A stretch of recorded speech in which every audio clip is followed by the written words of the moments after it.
Red Orb Menace, new episode, Swamp Wretch. I'm not numbering them anymore, but this is technically the 5th video, but there's no order to them, so, feel free to watch them out of order. We're going to be invading with Lowly Wretch in Farron Swamp. Lowly Wretch is really just whatever I call my last PS4 Dark Souls 3 character slot.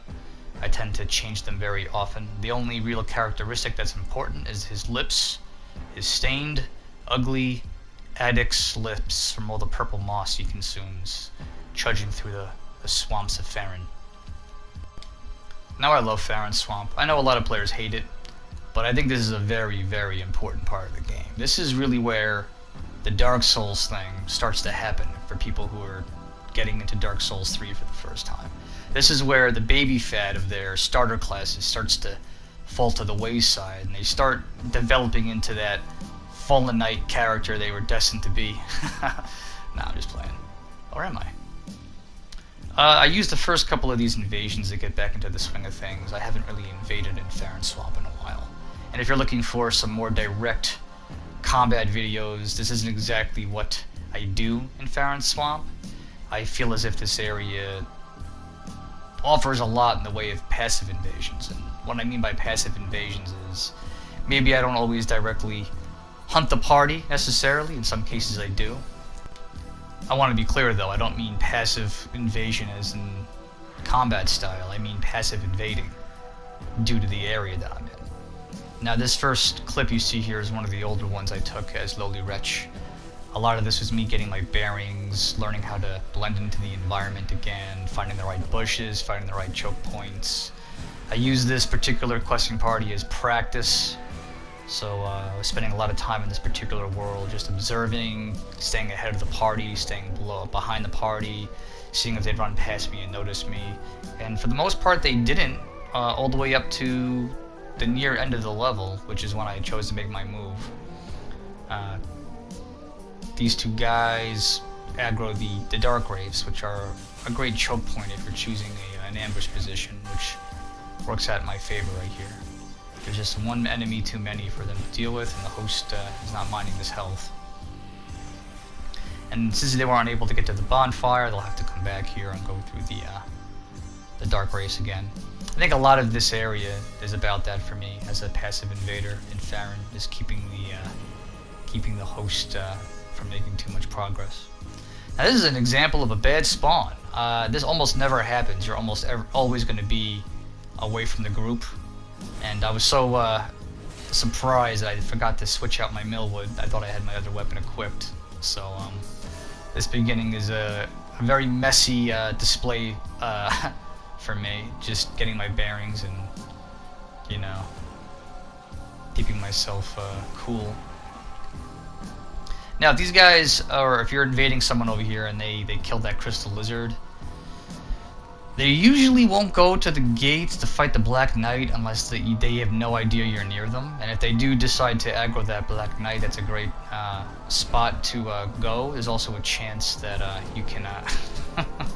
There's also a chance you can get them to go into the swamp if you're particularly clever and get them to summon another watchdog, since the area will still be active.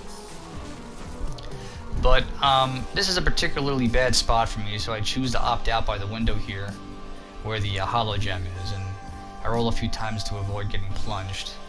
Now the gold phantom, his name's Roger. He is a Fallen Knight Pyromancer Hollow Slayer user, or is that what the greatsword's called? Hollow Slayer? I think so. Look at Hilson. And once I have him over here, I break out the Cesti, which are deep infused, and I start using some Perseverance? That's what it is, yeah. Perseverance to take this guy out.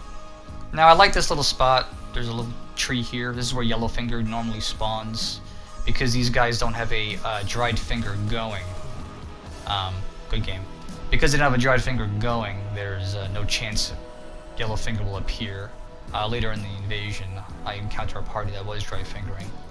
Yellowfinger can be tricky, so remember, like other enemy phantoms or NPC phantoms, she will attack you too. So don't get too comfortable. It's not the same as another player.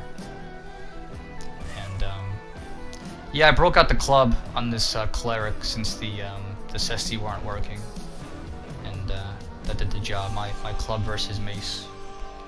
Now, this is an example of a Droid Finger party. Now, Ortobal is the host. He is well, I'm assuming he's a newer player. He's also a Fallen Knight. And he has two compatriots, one non-password summon named Dio, and a password summon named Shay. Now, I'm getting the distinct impression that Shay is doing a good job guiding his friend through Dark Souls 3. And Dio seems to be maybe incommunicado with them. I can't be sure.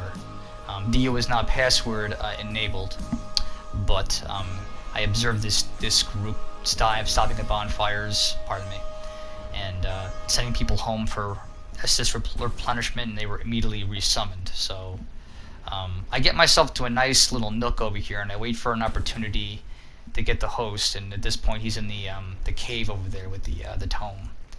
And because I'm not quite sure how adept these other two players are yet, I'm kind of staying out of range. I don't want them to really get too good of a look at me at this point, since I've just revealed myself for the first time, and I don't have an aura.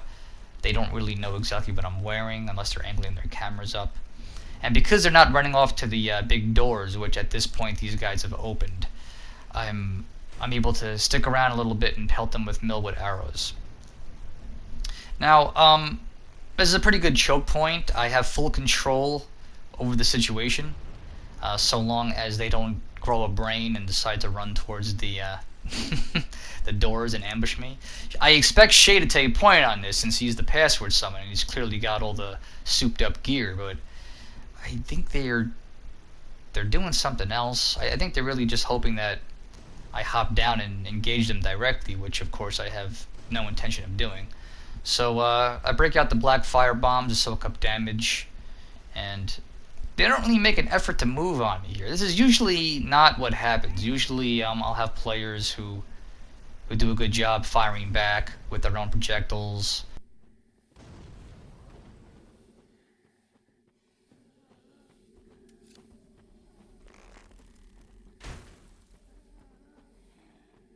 And from this position, I've got the host locked down, and all I have to do is just keep pelting these guys and harassing them, and there's no chance whatsoever that I'll make a mistake.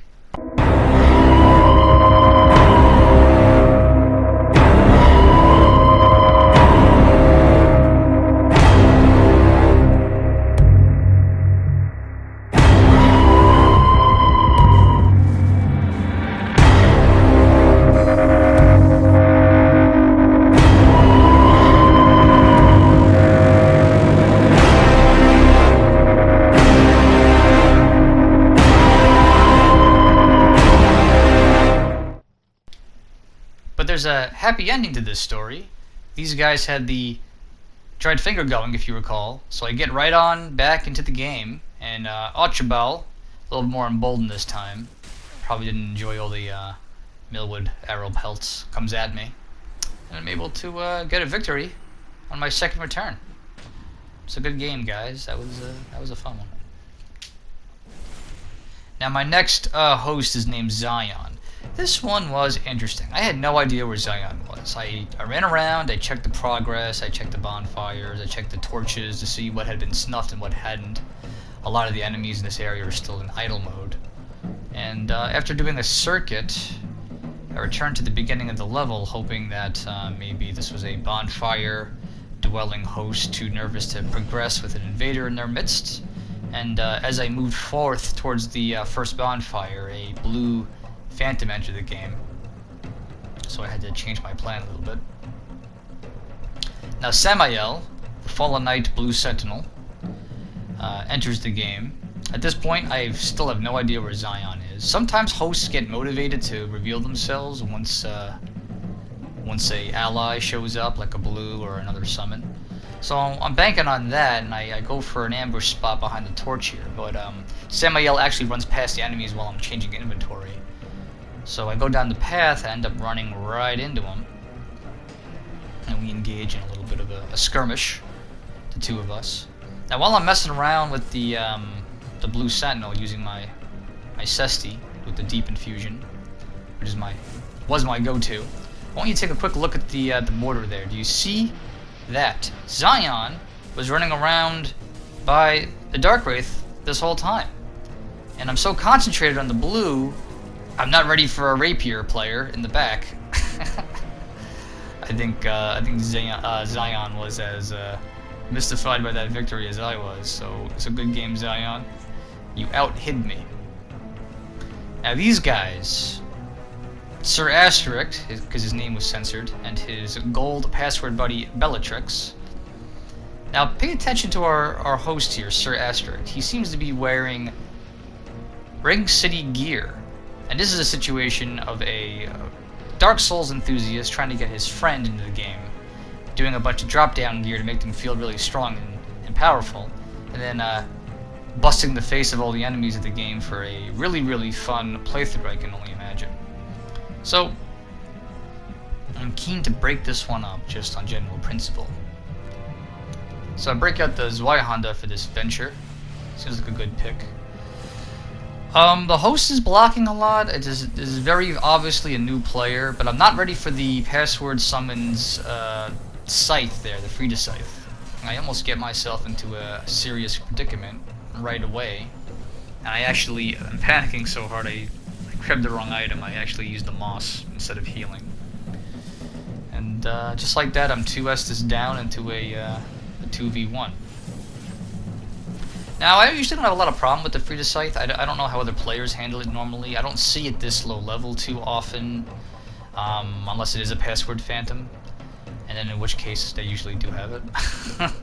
But I am level 34, so after the Zweihander doesn't seem to do the job, I break out the shield and I attempt to block the first hit and go for a parry, but I'm not able to reciprocate, and he actually guard breaks me but keeps spamming away with that L1, so I regroup. I try with the Zweihander again. He's outspacing me and outperforming me with just the speed, so I'm thinking, okay, maybe the Zweihander's a poor choice. And I started thinking maybe I'll break out the club or some other weapon. Now the club I feel better about interrupting, but the range of course is against me still. And I try to draw him in, and again he starts dancing away with the scythe, and I suck up more and more damage. So at this point I know this phantom is feeling pretty hot at the moment. They feel as if they've got me completely handled. Just gotta wait for that right opening. And he probably told his host to run to the bonfire and, you know, progress. I'm assuming it went something along the lines of, "I got this, bro. Go light your fire." Well, he's skunked. He's running away. He does hide by this little door here. I probably could have predicted that a little bit better. But again, he's skunked. And just like that, just as easy as that, once the phantom's out of the picture, the host, who hasn't been probably learning very much from the playthrough, being shoulders so long, doesn't last very long. I don't think those grooves were very intimidated by his trade down armor. Not at all. So, you know, good game to those guys, but you know, good luck. Good luck, host, Sir Asterisk. Now this next bit here, I start getting some better players, and by better players, I'm not getting people who are running the expected Fallen Knight pickup armor set. I actually get a host that I do believe was a little bit more adept with the game, with a phantom that may have just been a random. And I've made my presence known with the Millwood, but they have not yet seen me due to the untrue. I'm sorry, not the untrue Dark Ring. Although I have that on too. The what's it called? The Obscuring Ring. Yes, thank you. And due to the poison, I have a pretty good read on their location, and I make my next choke point. Now the host, Wilhelmina, is a mage, and I'm trying to send her some shots from a distance, and they're smart enough not to stand in place and cast, although I doubt they're doing it to avoid my my bolts. And I have a hard time hitting the host, although from this range I do think a direct hit would have probably ended the invasion instantly due to the fact that they're taking a whole lot of poison damage and enemy damage. And again, they're keen to my location because I gave it away. That's the downfall of the Millwood. You have to really know when to use it, and once you use it, you have to relocate because they will find you. Now, the Phantom Stormicus separates himself, I guess, in an effort to find me. And I think for the third time in this invasion video, I'm breaking out the Cestus for the Perseverance buff, although I believe I've run out of it at this point. Now, I want you to pay really close attention to what happens here. I'm testing this Phantom, who seems to be a little bit low on health with the damage I'm doing.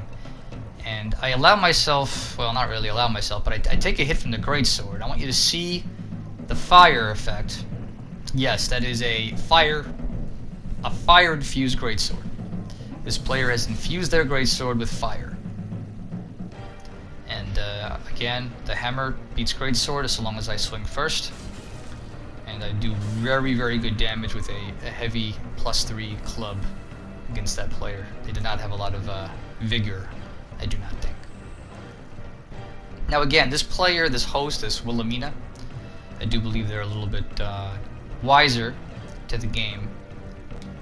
The problem they have is a mage problem. They're just low on Estus flasks. I think they probably have it divided pretty well for the Ashen. At this point, I don't believe they can really heal themselves too much anymore. Now they have a katana and a wand, so I definitely trust the club over what they're doing. And maybe he's out of magic at this point, because I don't think he casts on me. But this is pretty easy for the Cestus to finish. But I did like this player's look, and I always respect a mage trying to run through the game without a bunch of escorts. I don't know where they thought they would go in the poison there with that kind of health, but again, that was a good set of invasions for Farron Swamp. There's lowly Wretch.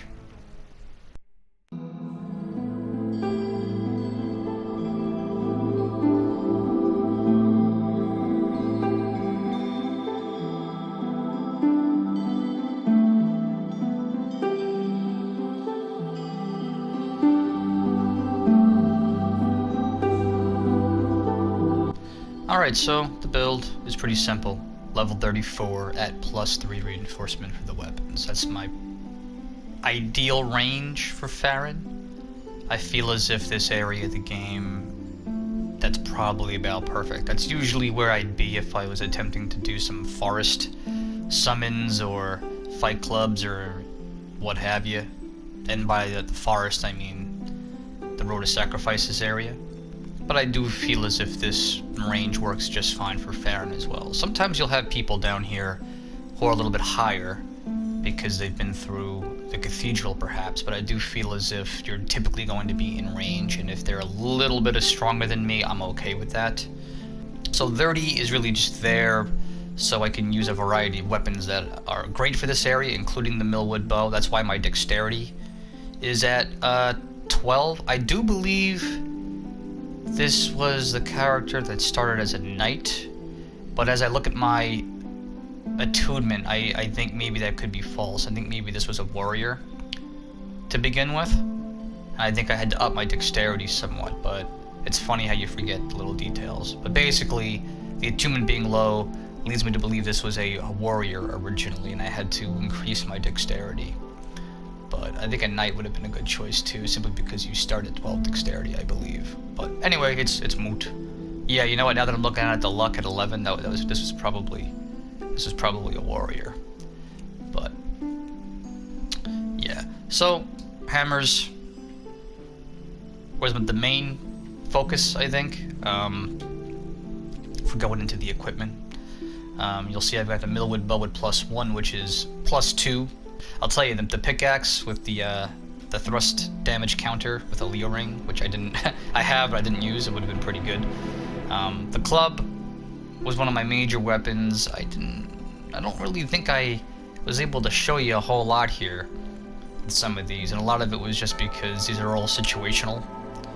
I think I broke out the Zweihanda at one point, and I did have a regular greatsword too. But for the most part, I was using this little Cestus with the deep infusion, And I gotta tell you, it got me out of a lot of scraps. I could have also used the heavy mace, which has that same perseverance weapon art, but I didn't really have an opportunity. And I do have a straight sword here, heavy leaning infusion went to the broadsword. It's one of the shorter straight swords, but I really only had it simply for the ability to guard break for that weapon art, because I love that straight sword weapon art. I would have liked to have a claymore here, but I didn't want to put an extra point in dexterity, so I opted out of it. Plus, I've used it a lot before in some of the other characters I've made. So, but for the most part, this was a Millwood Greatbow and an Acestus run with some action from the basic club, which is the first weapon you get if you're deprived, and you get it pretty early in the high wall. I gotta say, there's something about this heavy club. I don't know what it is, but I feel like this thing is deceptive. I felt like I was able to stun people pretty darn good for what it was, whereas maybe some of the other hammers would fail me. I actually ran into a good player at one point testing out some stuff who was using one of these on me, and I gotta say, he got me pretty good. His his club game was much better than mine, so it's definitely a good weapon. Don't sleep on it. I know people like the mace. Mace has got perseverance. Why would you not have a mace? Mace is good. Everyone loves the mace. I'm just saying, the club, it gets neglected.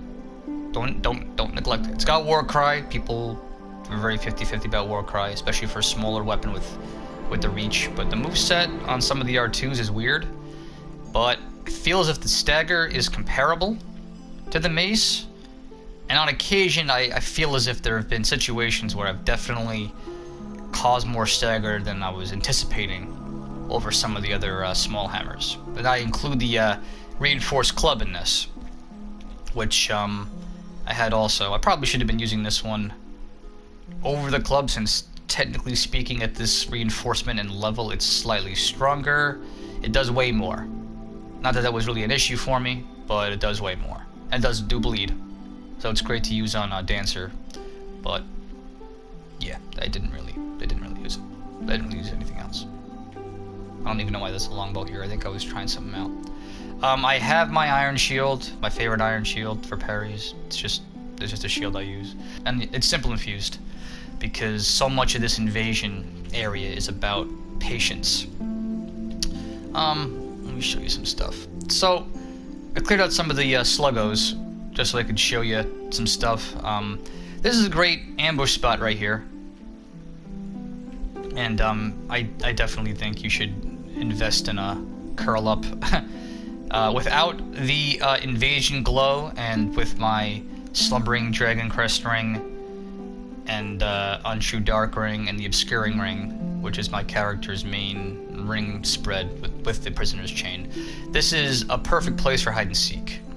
And you probably saw some of the clips how easily it was for me to just slip against the wall and people would run past me. If they see you, if you have an encounter with them, they'll be hip to your appearance and your routine. They'll be looking for you. But before you make first contact, let me tell you, it's really great to just be able to hide in here. Just be careful rolling around. You don't want to break too many of these. It might give away your location, or it might catch the host or the phantom's eye, like, hey, something was over here, blah, blah, blah, blah, blah. But if someone's in there fighting all the slugs, and in my experience people are pretty silly about this little spot because I want to get this bone ash, or this subliminal ash of sublimation, whatever it's called, they'll roll right in here and just R1 spam the slugs, which is actually pretty funny because 9 times out of 10 people do that.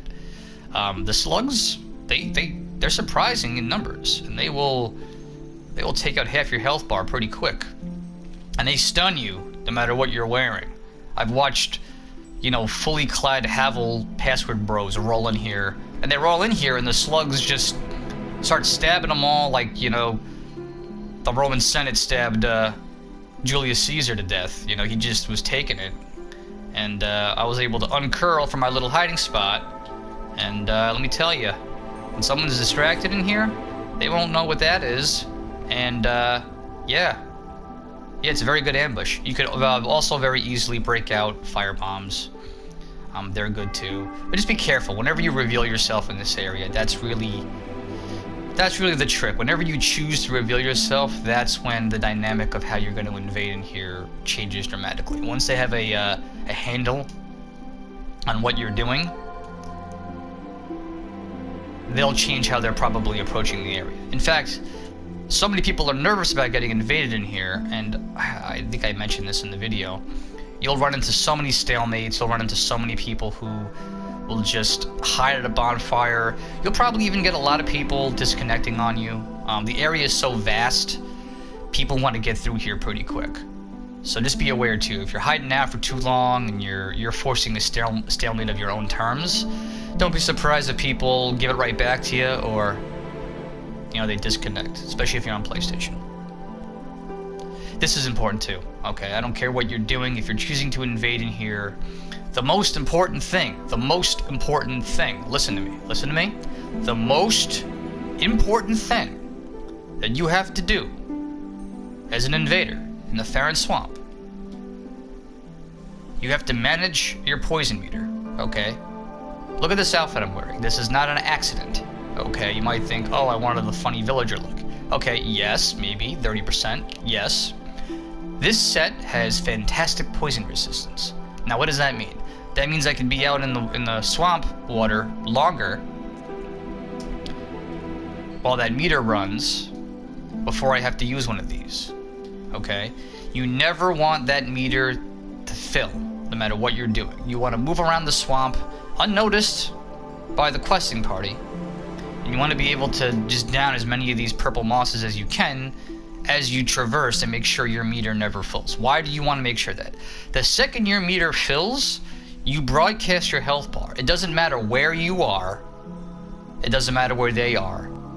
This place is so vast that the player models for the characters will disappear at a certain range just due to, I guess, the distance. But you'll never lose sight of the health bar. And let me tell you something, that's how you're going to track most people who are in here. Most players, in fact, I would say almost all of them. It's very rare when I invade in here and someone's mindful of their poison meter. And if they are mindful of it, they're probably used to invading in here themselves and they know the score. But usually you're going to be hunting health bars before you even see players. Okay? What you don't want to do is add your own health bar to that broadcast. Okay? So you never want them to even see you for a second. And it can happen very, very quickly. Let's say you're just trudging along, you're like, okay, I'm going to use my moss any second, but I don't have to use it just yet. I have a couple more seconds. The animation time is pretty long, okay? You see what happened right there? I waited too long, and for a split second, my health bar was invisible because I was taking damage. That means somewhere else in the level... Never picked up this item. Somewhere else in the level, if someone was in my game, or if I was in their game hunting them, they would have seen exactly where I was if they were being cautious and using their hawk eyes to look for the invader. And they're going to be looking for you. They want to know where you are, especially in an area like this that's so big. This may be the biggest area in terms of traversable space, because you can touch everything in this area within the walls, within the boundaries of the level space, whereas some areas are big, but you're on like a linear little bridge moving through it, like Profane Capital. You get to touch every corner of the poison swamp, okay? It's all flat, it's all laid out. There's a million places you could be, there's a million places they could go. You never want to broadcast, okay? So you got to make sure, if you're going to be invading in here, you're a serious invader, you're going to make sure you're putting a bunch of souls into buying these little purple mosses, okay? You can even get the blooming white cat moss if you want. If you have the extra souls, you might as well. It's twice as expensive, I think, from the vendors, but it does cure toxins. You probably run into players here that have access to toxicity unless they themselves are password summons. That could very well happen. In rare scenarios, you'll be invading people in New Game Plus if you're low level. If you're high level, all bets are off. Anyone can use anything. You should have plenty of the blue moss just by default if you're in New Game Plus. This character's level 34. I'm speaking to people who might be invading Low level, okay. You can use toxicity if you want in your build. You don't have to do what I'm doing with just having a strength build. If you want to be a jerk that uses, you know, toxic mist and poo. I mean, I have poo. I never actually used it. I think I just like the idea of him walking around in a poison swamp with poo. I thought that was funny. But mainly, I want you to know the area, okay? So somewhere out in this region, past those giant Gru dudes, I think it's over there. That's where the beginning of the level is from the Watchdog Covenant area. They come down the ladder. They can either go through the first torch, or they can come this way and go for the third torch. There's really no first or second or third torch. It's really just whatever direction you want to come. This is a great spot by the door. If you invade and you're not sure where the party is, you can chill out over here. I always like trying to reach this spot as fast as I can. You can always catch a glimpse of the player's progress by going by this door. If you come over here and none of the torches are lit, or some of them are lit, you'll know exactly what they've done, maybe potentially where they've been or where they are. Once you get more familiar with the area, you'll know which of these little fire pits are linked to which flame. So if you come over here and you see, oh, this one's lit, but these two aren't, maybe you'll have a better idea where they've been already. If you come over here, the door's open, you know, alright, they've at least accessed the door. So that can give you an idea too, where to go.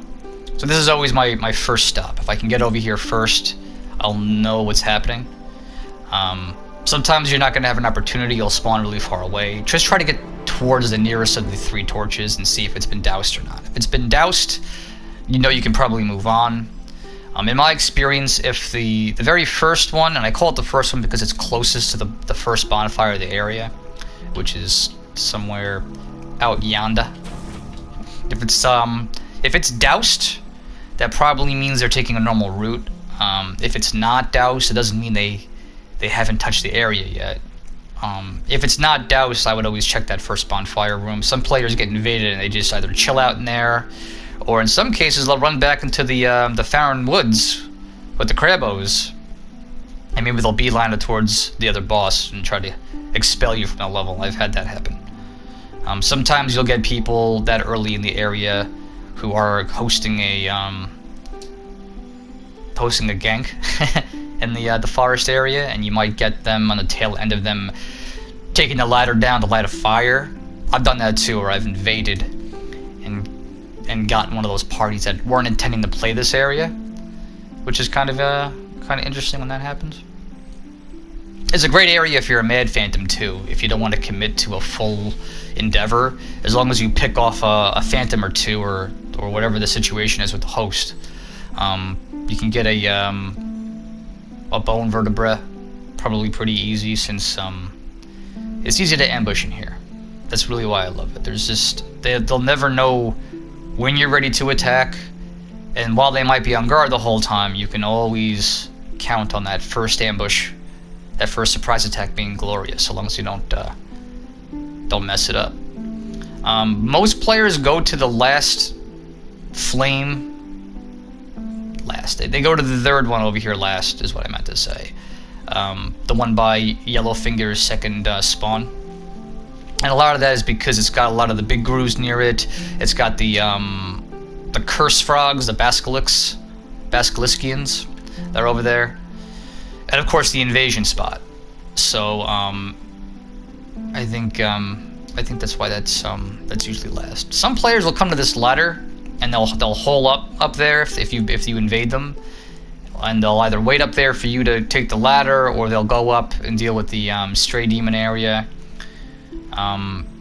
There's some areas you can hide up there too. There's a particularly nice spot by the wolf you can hide behind if you're following people up there. Slumbering Dragon Crest Spring is great for the ladder because they won't hear you climbing, and I don't believe they can see you until you're at least halfway or higher on the ladder, because this is where one of the character model switcheroos happen in the level, where people will disappear after a certain point. I think when they get to the summit, they'll vanish.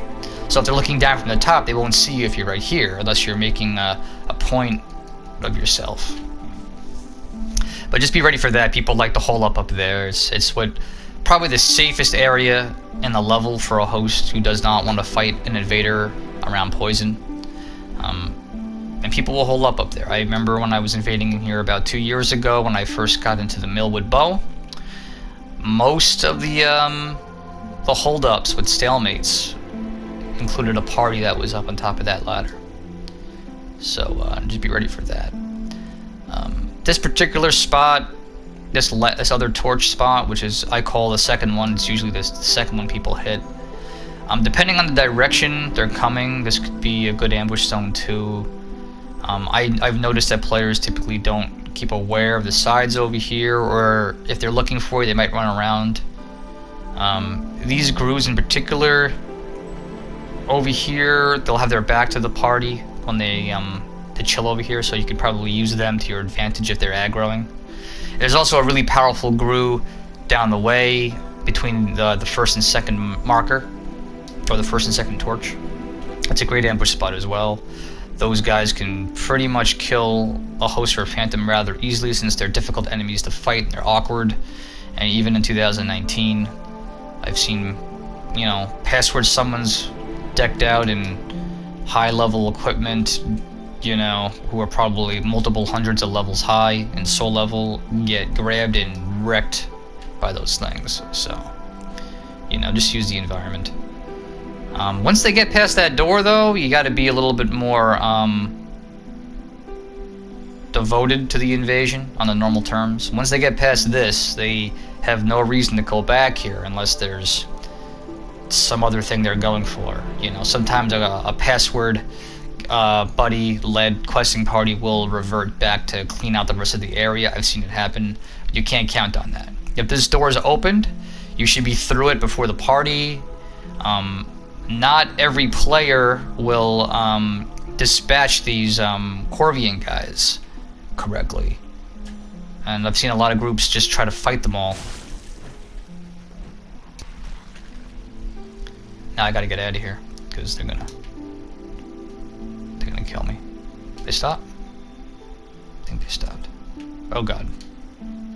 Sir?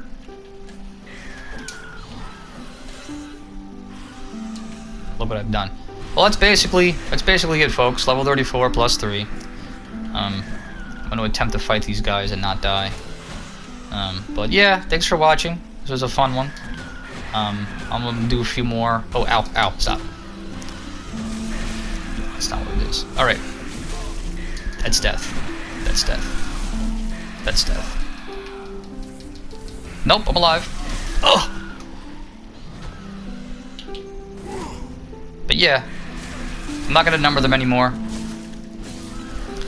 You're just going to be Red Orb Menace. I'll try to make a few more before, there we go. I'll try to make a few more before Elden Ring comes out. A few more characters I could show off, a few more areas. A lot of this is just fun. You know, I don't make serious invader characters, as you could tell from my videos. So this is just really fun ideas to pass the time until the new game comes out. But yeah, thanks for watching, and yeah, happy hunting.